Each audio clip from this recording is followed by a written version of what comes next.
Nope.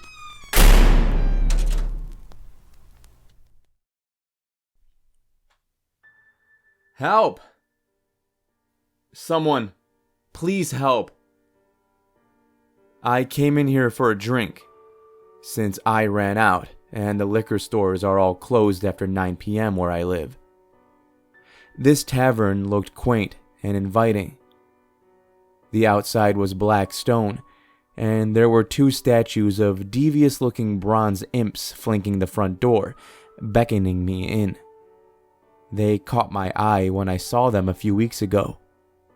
A flourish of creativity that made a mundane place stand out and look different. Once I got inside, the bartender gave me a polite nod and a little wave to say hello. There were a few other patrons scattered around, none looking too cheerful, but then again, it was a Tuesday night and we were all inside of a dive bar, so nothing really to be too excited about. Still, the man behind the counter gave me a pleasant enough grin, and the bottles behind him looked full and plenty.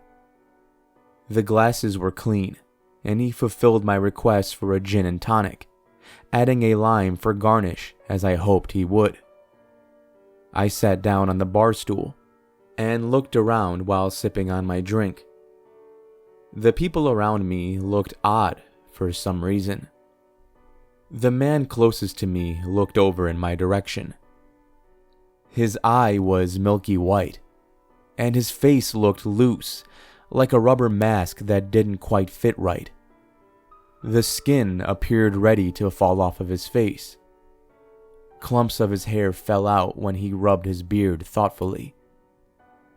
The man spoke, and his words sounded like someone drowning.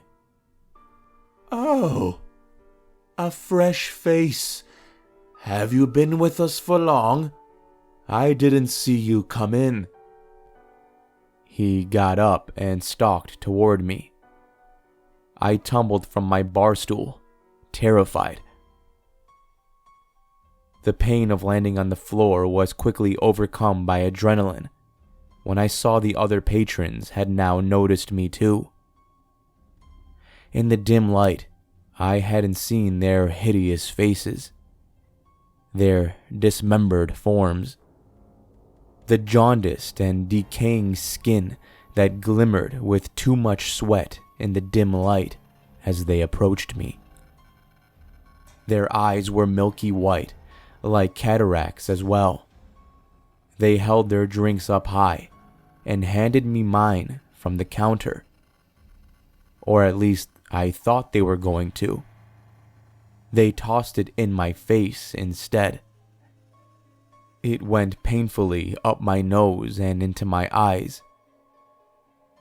Aren't you thirsty? Have a drink. They clustered around me, laughing, spilling their foul-smelling liquors all over me as I crab-walked backwards away from them, terrified for my life. There was something very wrong with all of them. Their faces were distorted and tumorous. The features were too large, and the skin was the wrong color.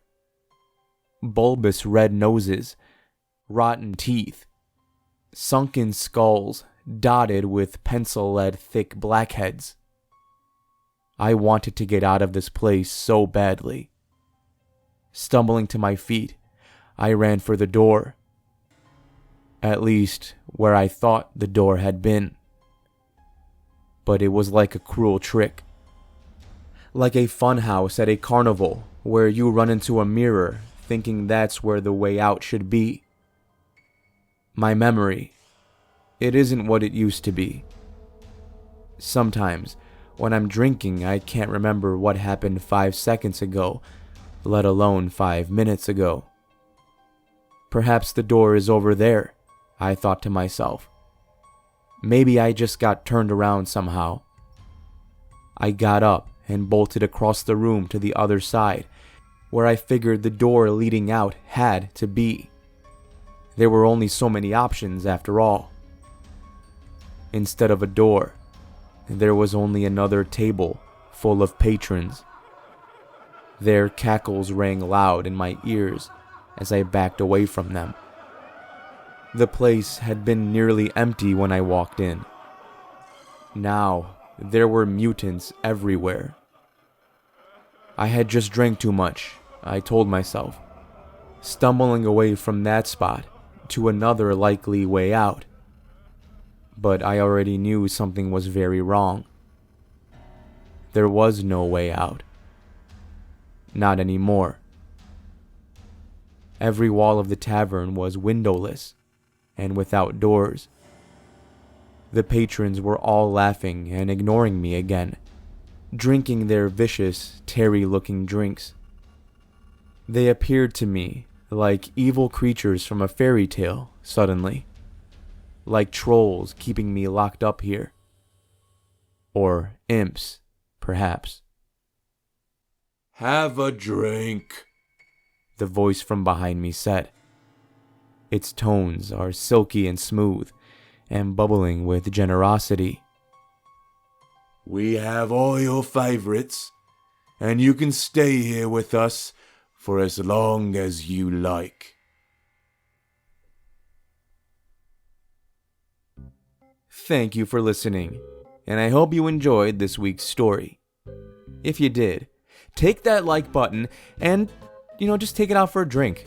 Get to know it. It's got a story too. It's got problems. We're always so quick to get violent with it. Let's just give it a chance. Nah, I'm just kidding. Beat that like button's ass. Shout out to the author of this story, JG Creepypastas. If you have been keeping up with the uploads, they are also the author of the Elevator Repairman series, the back-to-back stories that were uploaded not that long ago. They have a YouTube channel, and my guy has got his own book on Amazon.